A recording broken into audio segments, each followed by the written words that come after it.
जय जिनेन्द्र। हमारा समय सार अनुशीलन की गाथा 144वीं चल रही है, जो हमारे कर्ता कर्मधिकार की अंतिम गाथा है। इससे मैं लास्ट में 2-3 कलश दिए रहे हैं। 95 नंबर का कलश, पेज नंबर 270। अभी तक जो हमने देखा कि जो अंतिम 3 गाथाएं हैं, 142, 143, 144, इसमें ये आत्मानुभूति कैसे होती है, क्या होती है, तो उसमें बताया कि नए पर दोनों नयों से अतिक्रांत होती है, नए पक्ष छोड़ना पड़ता है। तो नए पक्ष को छोड़ने का मतलब क्या? अन्य आचार्य टुंड एक स्टेप बता दिया कि हम छोड़ना मतलब है ऐसे, जैसे घर में हम हैं, हमने त्याग किया भोजन, तो कुछ नहीं लेना है, कोई चीज छोड़ी तो चीज किसी को देना है।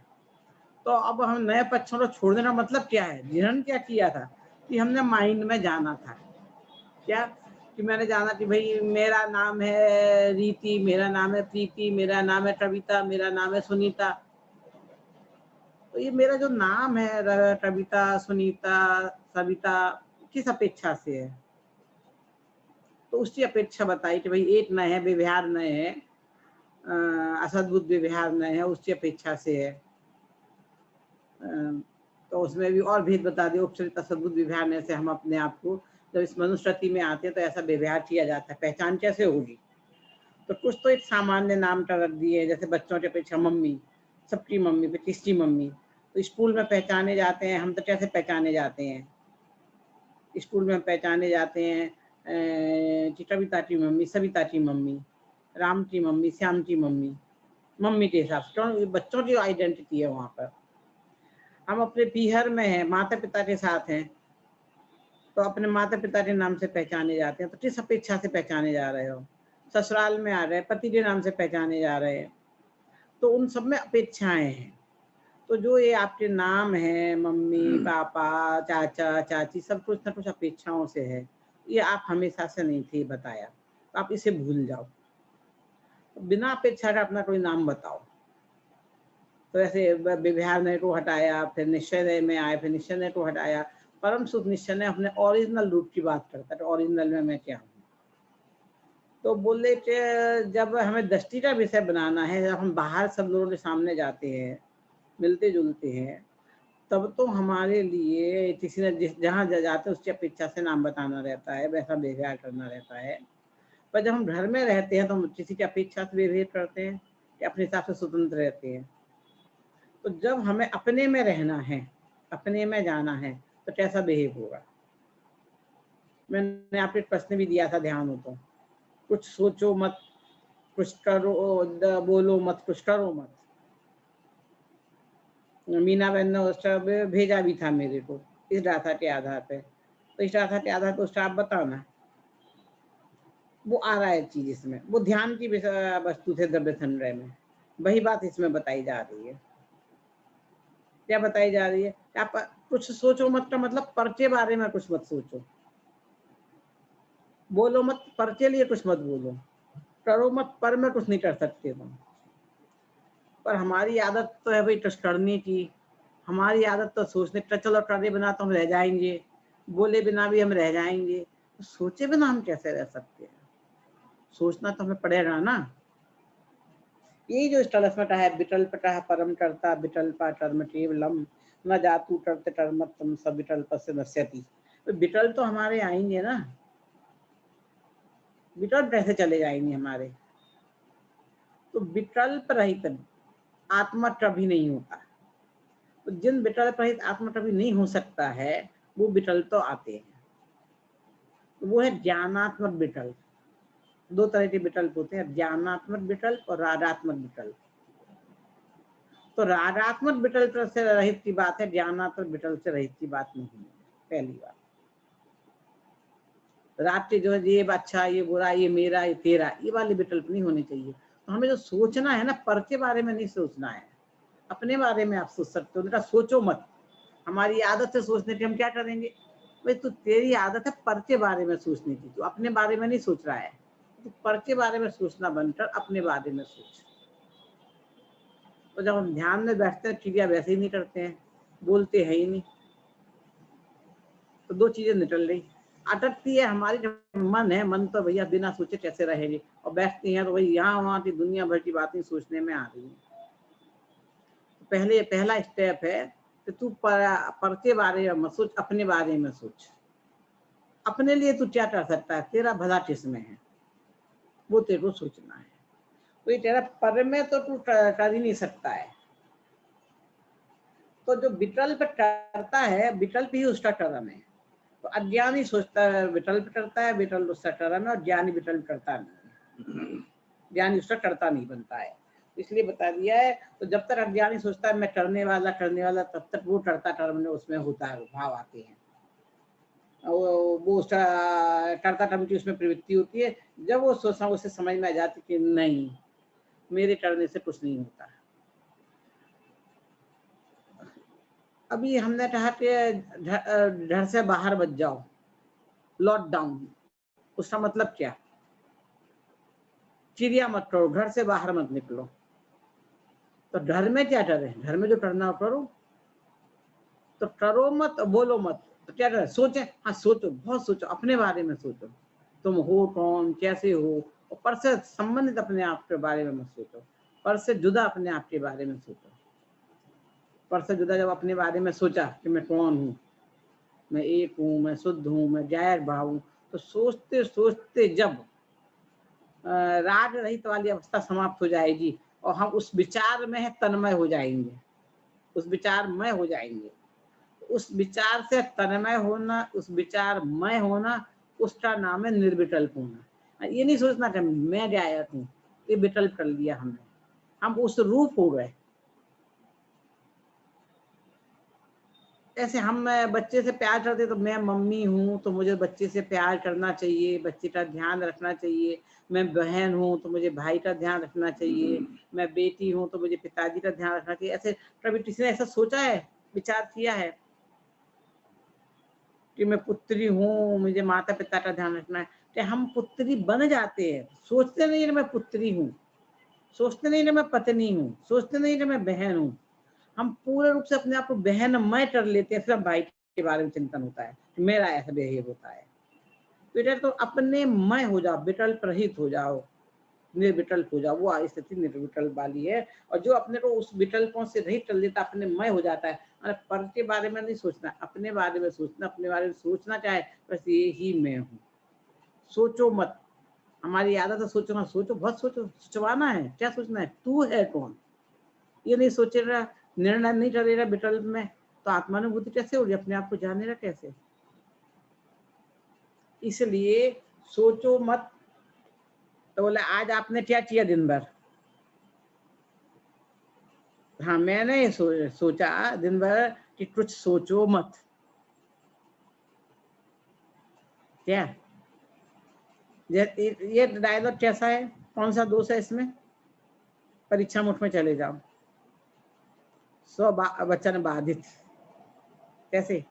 कि आप पूछो, आपका फोन आए, मैं बोलूं कि आज मेरा मौन व्रत है, मैं बात नहीं करूंगी, तो क्या हुआ? वचन बाधित हुआ ना। मैं बोल के बता रही हूँ कि आज मेरा मौन व्रत है। तो मैंने आज दिन भर क्या सोचा कि कुछ सोचो मत। हम ये सोचते कुछ सोचो मत, सोचने का ये रूप है ना, कुछ सोचो मत। बोले हाँ, कुछ पर के बारे में नहीं सोचना है, अपने बारे में सोचना है। वो ध्यान अवस्था की बात है। 144वीं गाथा, अब ये आप देख, ये आपको ढूंढना है 144वीं गाथा में कहाँ आया है। आप वो एकदम सिंपल भाषा है। ये तो सारे ग्रंथ निकले हैं समय सार से निकले हैं। आपकी जितनी समस्याएं उठनी, सबके समाधान समय सार में मिलेंगे, सारे डाउट क्लियर होंगे समय सार में। और सारे ग्रंथ आप देख लेना कि मूसवा पिटाथर में ये बात यहाँ से ली है, धर्मचंद्र में ये बात यहाँ से ली है, तो वो आपको ढूंढना कहाँ से कौन सी बात ली है। अब इस गाथा में जगह जगह आया है। तो हमें सोचो मत, लास्ट में मीना बहन बता देंगे टाइम हुआ तो। सोचो मत, बोलो मत, करो मत। ध्यान अवस्था में समझ में आ गया, पर के बारे में कुछ नहीं सोचना है, अपने बारे में सोचना है। अपने बारे में भी सोचना विकल्प हो गया।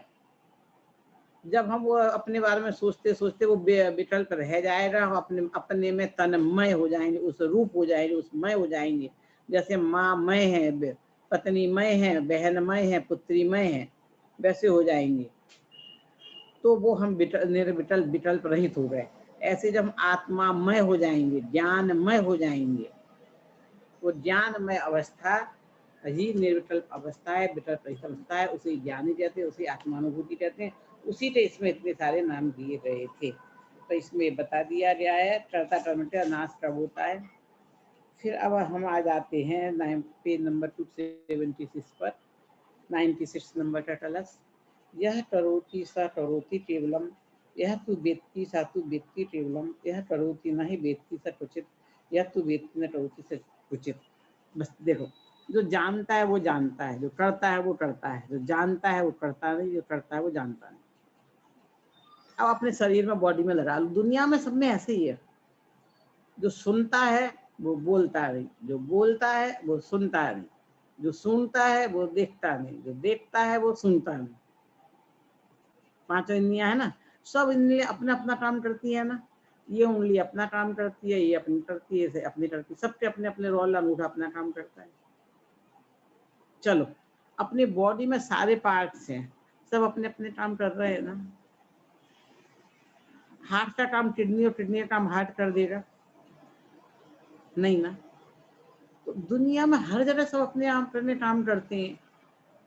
पुद्रल में अपने हिसाब से हो रहा है, तो हम ये क्यों सोचते हैं कि हम पुद्रल में कर देंगे, पुद्रल हम में कर ले रहे, हम दूसरे में कर देंगे? ये हमारी भूल है ना।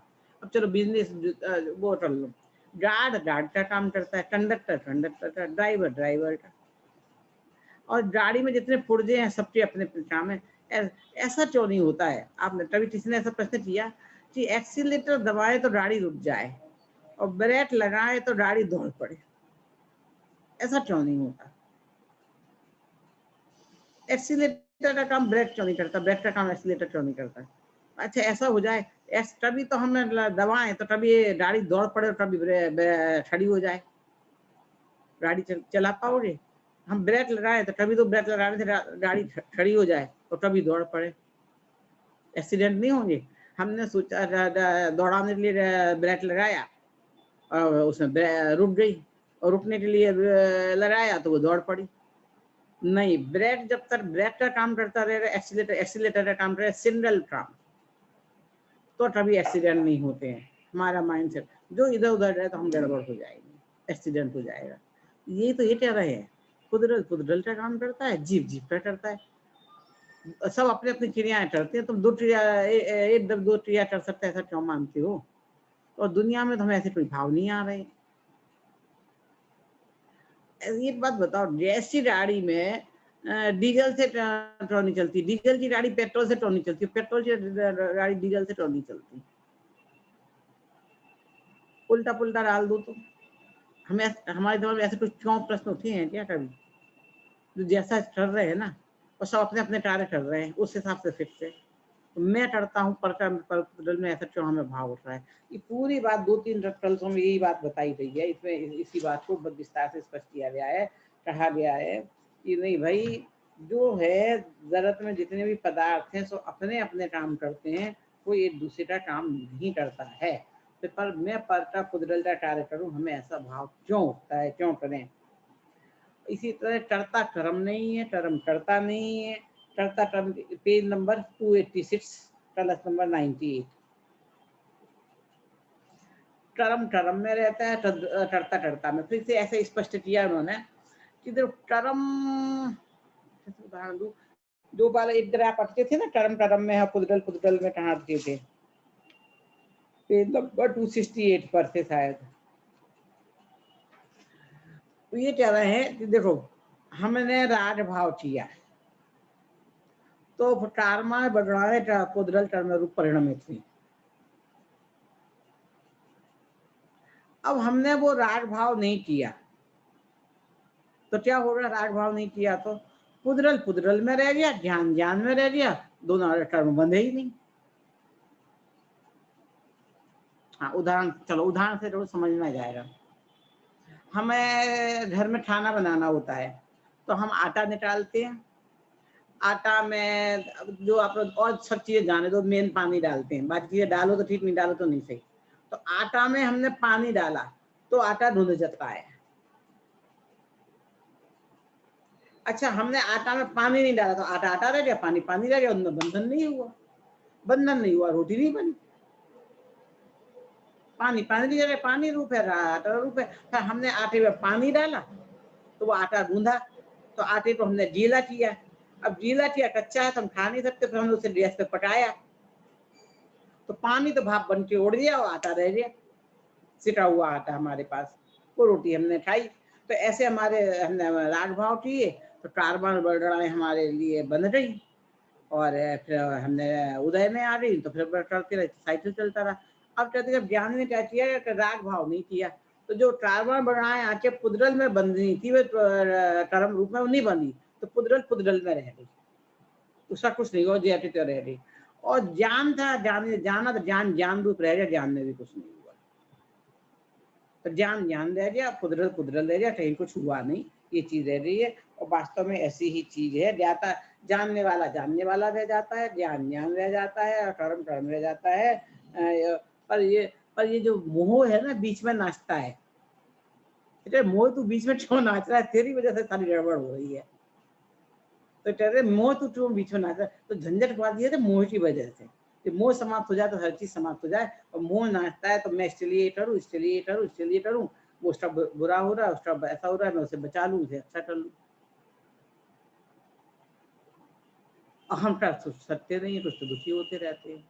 तो जो हमारा दुख का कारण है मोह है, मोह नाच रहा है। अब मोह को तुम्हें कंट्रोल करना पड़ेगा, मोह को कंट्रोल कर दिया, समाप्त होगी बात, चीजें, ये चीज इसमें बता दी गई है। अब आ जाइए पेज नंबर आप 290 पर, कलश नंबर 99 में, ये अंतिम कलश है। देखो 99 वाला कलश है, गाथा 144 है। करता करता भगवती, इसको चलो मैं हिंदी का पढ़ देती हूँ तो आपको अच्छे समझ में जाएगा। सवैया तीसरा में है, जगमग जगमग जली ज्ञान ज्योति जब, अति गंभीर चित शक्तियों के भार से, अद्भुत अनुपम अचल अभेद ज्योति, व्यक्त धीर वीर निर्मल आर पार से, तब कर्म कर्म नहीं करता करता न रहा, ज्ञान ज्ञान रूप हुआ आनंद अपार से, और पुद्गल में ही कर्म कर्म रूप हुआ ज्ञान पार हुए भवसागर अपार से। ये सबका कंक्लूजन रूप से कर्ता कर्म विचार कर इसमें भाव व्यक्त कर दिया है। कर्ता कर्ता भवती, कर्ता कर्ता रह गया, या न यथा कर्म कर्म अपनी नहीं, और कर्म कर्म रह गया, कर्म कर्ता नहीं हुआ, कर्ता कर्म नहीं हुआ, दोनों सब अपने अपने में रह गए हैं। तो ऐसे ही पुद्गल पुद्गल रूप रह गया है, ज्ञान ज्ञान रूप रह गया है। तो ऐसी ज्ञान ज्योति, ज्ञान ज्योति की विशेषण दिए, जो ज्वलित हमें प्रकट हो रही है, कैसी है, अद्भुत है, अचल है, जल रही है, व्यक्त है, अभेद है, ऐसी ज्योति अपने अत्यंत गंभीर है, ऐसी ज्ञान ज्योति हमें प्रकट हो गई है। जलवान है तो ज्ञान ज्योति के इसमें चिन्ह, ज्ञान ज्योति मतलब चिन्ह मात्र ज्योति। अब एक नए एंगल से बताते, चिन्ह मात्र, चेतना मात्र, ज्ञान। अब ज्ञान में ज्ञान और दर्शन है, तो ज्ञान और दर्शन जोड़े से क्यों आते हैं, इसमें आत्मा में भी जोड़े से रहते हैं, हम ज्ञान और दर्शन दो की बात क्यों करते हैं हमेशा। एक कहना तो चित्तन चिन्ह मात्र, चेतन मात्र, तो ज्ञान के साथ दर्शन हमें पिछले लड्डू बना हुआ क्यों आता है, दूसरे एंगल से समझे इसे। तो वस्तु कैसी है, सामान्य विशेषात्मक, पढ़ा था ना अपने दव्याति प्रयातिक ने पढ़े थे, तो वस्तु सामान्य विशेषात्मक है। तो वस्तु में कुछ सामान्य गुण भी है और जो विशेष गुण भी है। तो जो दर्शन है वो सामान्य है, ज्ञान है वो विशेष है। दर्शन सामान्य को जानना दर्शन, और विशेष को जानना ज्ञान। तो कोई भी चीज यदि हम इसमें से ज्ञान और दर्शन में से एक चीज हटा दें तो दर्शन नहीं, सिर्फ ज्ञान है, तो वस्तु में से सामान्य हटा दिया हमने, विशेष रखा, तो वस्तु नहीं रहेगी, वस्तु समाप्त हो जाएगी। ज्ञान हटा दिया, दर्शन रखा, विशेष हटा दिया, सामान्य रखा, तो वस्तु नहीं रह जाएगी। वस्तु है सामान्य विशेषात्मा, इसलिए वो चेतना किया तो चेतना में ज्ञान दर्शन दोनों शामिल है। इसे जब भी चर्चा आती है वस्तु स्वरूप की तो ज्ञान दर्शन साथ में ही लेते हैं। वैसे आपको पता है, फिर भी इस एंगल से ज्ञान चेतना मतलब ज्ञान दर्शन है सब है, नहीं ख्याल में रहती, किसी को ख्याल में भी होगी, कह नहीं सकती, फिर भी मुझे तब विशेष ध्यान आकर्षित कर दूं, तो इसलिए इस तरह से इन्होंने बता दिया है। तो जो हमारा स्वभाव है ज्ञान दर्शन का, उसमें हमें आनंद का अनुभव होता है, तो सम्य दर्शन होता है, आत्मानुभूति होती है, और वो आनंद अतीन्द्रिय आनंद होता है। अब एक बात मेरे को अतीन्द्रिय आनंद के संदर्भ में भी करनी थी। अतीन्द्रिय से आप मतलब क्या समझते हैं, अनंत आनंद, बहुत आनंद, अतीन्द्रिय आनंद। तो हमारे दिमाग में अतीन्द्रिय आनंद, अनंत आनंद अजीब सी कल्पना होती है। तो शायद हमें सम्यक दर्शन का आनंद हो जाए, हमें वो जो हमारी कल्पना में अतीन्द्रिय अनंत आनंद है वो सब फिट नहीं बैठे। अतीन्द्रिय आनंद का मतलब क्या? एक शब्द का अर्थ बता रही हूँ, तो आप समझ लिया कि इंद्रिय से नहीं होना, अतीन्द्रिय होना। अब अतीन्द्रिय आनंद सबके अपने अपने दिमाग में आपका माइंड सेट हो रहा है, अतीन्द्रिय का मतलब क्या सेट है ना।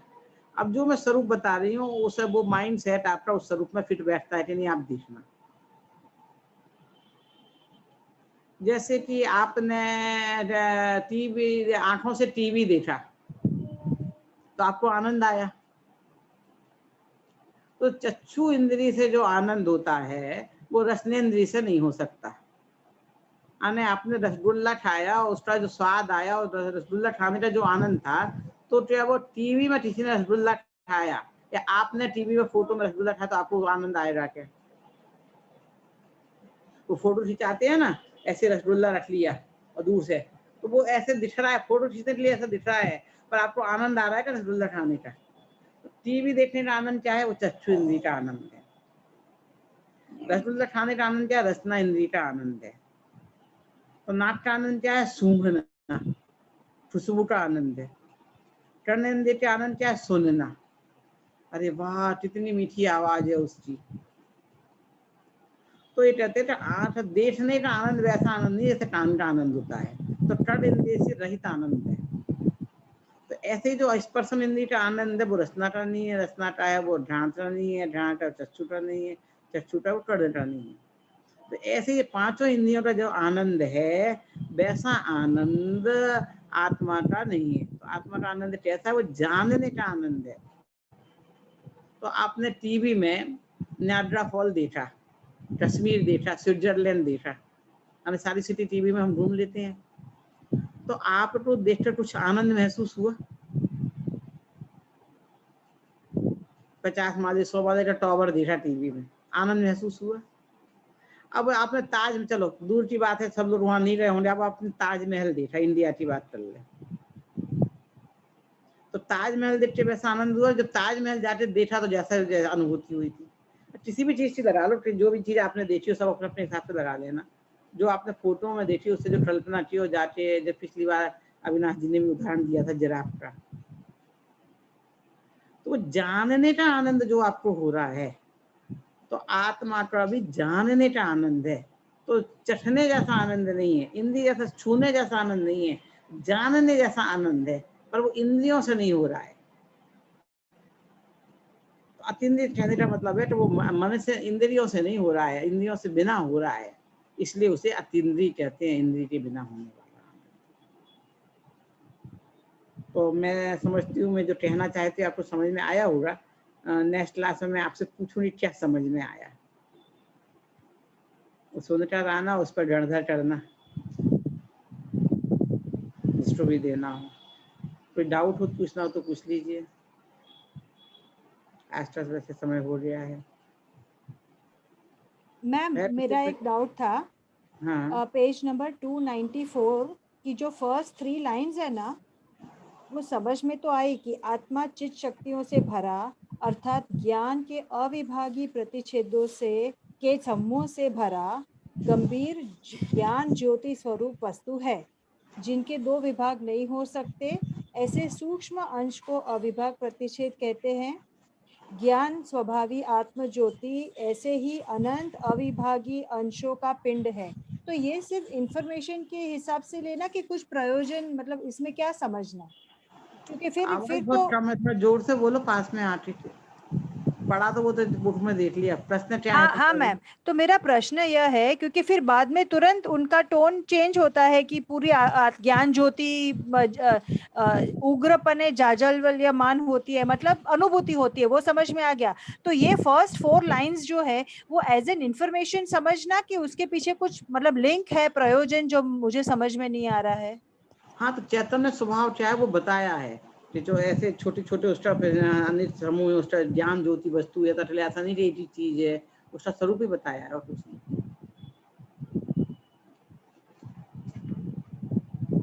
Okay ma'am, thank you. और कुछ?